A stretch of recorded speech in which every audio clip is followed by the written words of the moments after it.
welcome everybody to this press conference here. I would like to give a special welcome to Her Excellency Nathalie Marti, the Ambassador of the Swiss Confederation, and to His Excellency Ambassador Nicolas de la Granville, Ambassador of the European Union to the Kingdom of Norway. I've been asked to briefly introduce myself. I have been a judge of the EFTA Court for 22 years, and for 15 years I have been the president of the EFTA Court. That brought me to Norway on a regular basis. I've always been an interested outstander, but I think I know the structures, the legal and the political structures of your beautiful country a little bit. I've also been a professor in Germany, in Switzerland, in the United States, in Great Britain, where I still have a visiting professorship at the London School of Economics. I have advised many governments, inter alia in Switzerland, in Liechtenstein, in Austria, also the government of Israel, and in the old days, so to speak, in the Yeltsin and post-Yeltsin days, the government of Russia. Today, that wouldn't be possible anymore, unfortunately. My two co-panelists here are Professor Dr. Mats Andenæs. He will introduce himself. Well, he is well known in Norway. In my view, he is the foremost Norwegian lawyer. And on my right is Dr. Laura Melusine Baudenbacher, who happens to be my daughter. Taxation is in principle an interference with the right of ownership because it deprives a person of a possession, namely the amount of money which the person must pay. That is a definition which has been given by the European Court of Human Rights, and that people and politicians should always bear on their mind, because some of them think that it is a natural right of the state to tax people. But taxation is not the starting point.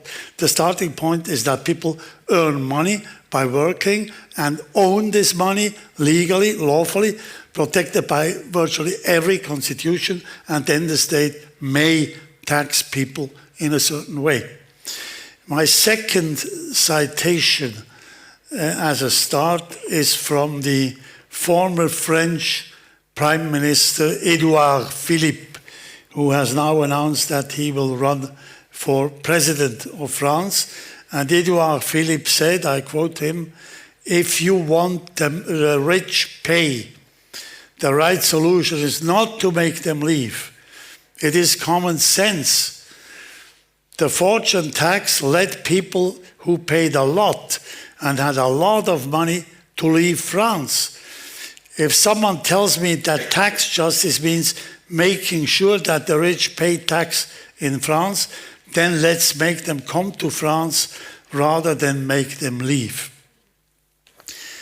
Now, we all know that the current government in Norway, which took office in 2021, has increased the wealth tax in the state budget for 2022 by a combination of increased tax rates and reductions in tax rebates, and at the same time the dividend tax has been increased considerably, which amplifies the effects of the wealth tax. This has led to an exodus of affluent business owners. Dagens Næringsliv has reported in May of this year that 80 Norwegians with fortunes amounting to tens of billions have emigrated to Switzerland since the wealth tax increased by the current government. And Laura Melusine and I have met a number of these Norwegian expats in Switzerland, and when we asked them whether they liked their new life, some said basically, yes, it's nice here and we feel fine, but we miss first-class seafood. In addition to those 80, many other business owners, heirs and entrepreneurs have moved, which have not been mapped. The wealth tax also has led to the immigration of Norwegians even before it was increased in 2021 because the rumors had already spread. However, wealth tax not only affects the big ones, not only the big business owners, because 98% of Norwegian firms are small and medium-sized firms that can be read in an official document of the OECD. And many of those SMEs are affected negatively. They suffer from a phenomenon that is called reverse discrimination. These Norwegian business owners are subject to Norwegian wealth tax, whereas their foreign competitors are not. Now, normally, wealth tax is financed by the owners having to take dividends from the companies. This reduces their ability to invest and to grow compared to foreign-owned competitors. And if the company doesn't have the opportunity to withdraw dividends, they must take out bank loans in order to pay the tax. This is unbelievable.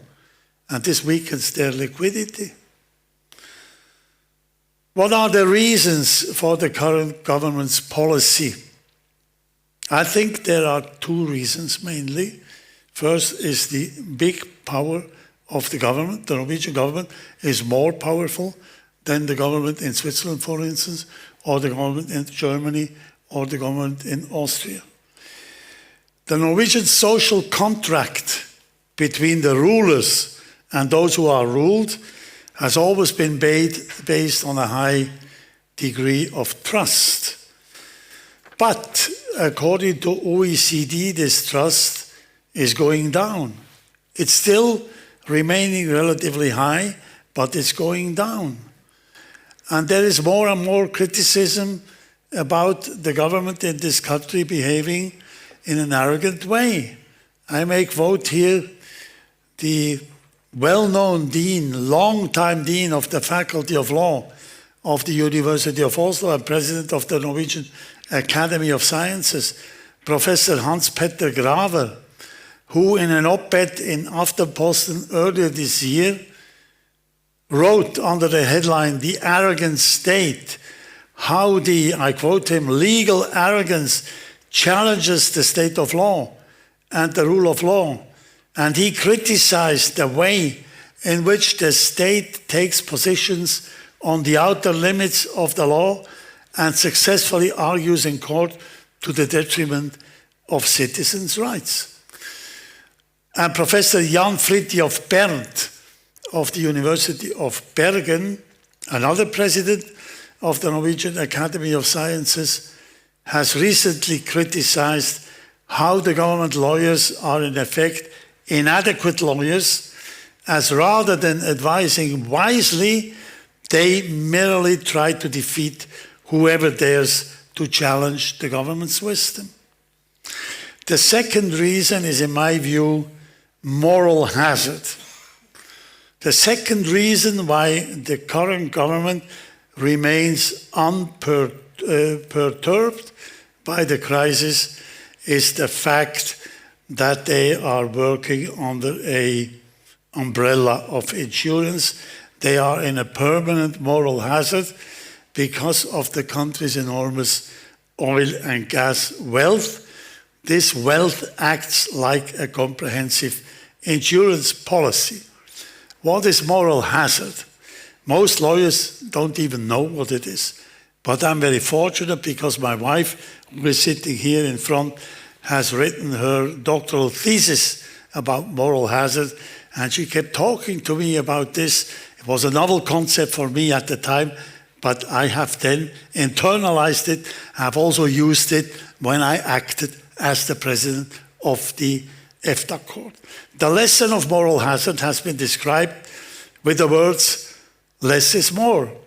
American Nobel Prize winner Joseph Stiglitz has formulated, I quote him, "The more and better insurance that is provided against some contingency, the less incentive individuals have to avoid the injured event, because the less they bear the full consequences of their actions.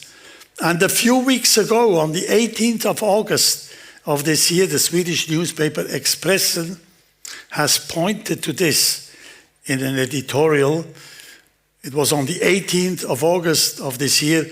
Patrick Kronqvist speaks of the Norwegian flu, the Norwegian disease, and accuses Norwegian politicians of spending too much and postponing the problems. I quote him, "Oslo has a skyline worthy of a Gulf state, but oil money is a curse." Well, there may be some envy also on the side of the Swedes when they write something like that, but they may also have a point.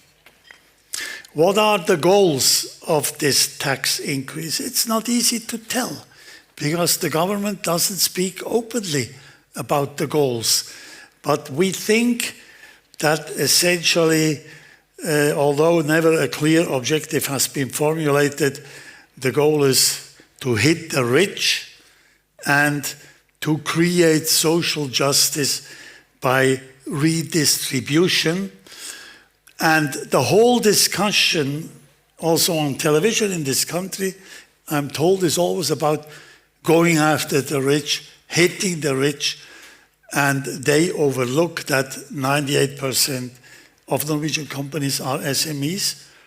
They don't have a voice in the debate. We have drafted a study which is in the final phase. We will finalize it after this event here, also in light of the reactions we get from this event.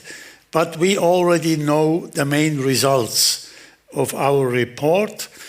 The main result is we have looked at how other countries deal with the issue of wealth tax. How countries deal with the issue of wealth tax, which do have a wealth tax, but also those who had one in the past and have abolished it. And then there is a third category, countries where certain politicians ask for the introduction of a wealth tax in the future. And the main result of this comparative law study is no confiscation. No confiscation. You must not slaughter the goose which lays the golden eggs. If you take from the substance of those who have a fortune, then the state is going to shoot itself in the foot, because in the long run the substance will be smaller and smaller, and that will generate less tax. So it's not even intelligent from the state to act that way in the long run. Let me give you 3 citations. The first one is by a famous French tax law professor, Paul-Marie Gaudemay. He died a couple of years ago. Mr. Gaudemay wrote, "Taxation is confiscatory when the income from the assets is not sufficient to pay the tax. In other words, when assets must be liquidated, this destroys the wealth, which is the basis of taxation. And this without the taxpayer having done anything wrong. The tax system is therefore harming itself." My second citation is by a famous Argentinian professor, Segundo Linares Quintana, who said a tax is confiscatory when the amount of its rate is unreasonable. And this quantum is unreasonable when it is equivalent to a substantial part of the value of the capital or of its income or of its utility being taken away. Annihilation of the right of property, he calls it. The third citation is by an Argentinian tax judge, Pablo Porporato. You know, most Argentinians are of Italian descent. And Porporato says property and taxes need each other. Since without property, there is no economic source to pay taxes. And without taxes, there is no state to protect the property. Now, among the countries which do have a wealth tax is my own home country, Switzerland. You won't believe that, since your countrymen have moved to Switzerland. But Switzerland had a wealth tax for several hundred years for historical reasons. It's, however, a moderate wealth tax. And the Swiss Federal Supreme Court has ruled in 2 landmark cases the tax would be unconstitutional if it affects the substance of the assets and if no new assets can be created. The guarantee of ownership prohibits confiscatory taxation. They would accept that for a year or two, a taxpayer would probably have to liquidate certain assets, but it cannot be permanent. It cannot be year by year as it is in this country. The Austrian Constitutional Court has famously said the tax burden must not lead to the tax source itself drying up, because that would be, again, the state harming itself. The German Constitutional Court, the French Conseil d'État have ruled that confiscatory taxation is unlawful. There's very interesting case law by the Supreme Court of Iceland. I met the former Chief Justice during my holiday in Spain. You see, even in the holiday in Spain, I'm working for our clients here. I had dinner with him, and he explained to me that they have rendered 2 very important judgments on the Icelandic wealth tax, which was not a permanent wealth tax anymore, but it was reintroduced after the downfall of their banks in 2008. And he said, we upheld this wealth tax because it was temporary, but we drew a line at confiscation. We said in these judgments, it cannot be confiscatory, like the Swiss, and like the Austrians, and like the Germans, and like the French. And finally, the same line of argument in the case law of the Supreme Court of Argentina. Argentina is a very interesting country, now getting on its feet, obviously, again, with the new president, but with an economic up and down all the time. I mentioned reverse discrimination. I know that the 3 gentlemen who have spoken here from Norway, they suffer from this reverse discrimination in particular because they are not large companies. There are small and medium-sized companies, and the fact that foreign investors don't have to pay this tax affects them very negatively. Discrimination against own nationals is not something natural, in my view. Normally, you go after the foreigners, not after your own people. And I may quote here Jan Frode Jansson, the CEO of Norway's 2nd largest bank, Sparebank, who has been sounding the alarm by saying in an interview, we have loan cases every day about entrepreneurs who have to borrow money to pay wealth tax. That's not a natural situation, in my view. Now, we have looked into what the possible legal basis could be to challenge the wealth tax. We have not drawn a final conclusion. We are just offering our thoughts, and we have found out that these legal bases are all formulated in a way which would allow an interpretation in light of what we have found out from our comparative analysis. So the first one would be Article 1 of Additional Protocol 1 to the European Human Rights Convention, which says every natural or legal person is entitled to the peaceful enjoyment of its possessions. It can certainly be restricted by taxation, but in light of what we found out about all these legal orders in the world, also in the United States, you don't have wealth tax at all. In light of these findings, this provision could be interpreted in a way which doesn't take away the substance of the assets. The same goes for the EU Charter of Fundamental Rights, and according to the case law of the EFTA Court, EU Charter of Fundamental Rights is relevant when it comes to the interpretation of the EEA agreement. The EEA agreement is in force in Norway, has been implemented into the Norwegian legal order. That means that the EU Charter of Fundamental Rights is also relevant in Norwegian law. And there we also have, everyone has the right to own, use, dispose of, and bequeath his or her lawfully acquired possessions. The same goes for Article 16 of the EU Charter of Fundamental Rights, which guarantees the freedom to conduct a business. Also, the freedom to conduct a business is affected by an unreasonable or confiscatory wealth tax.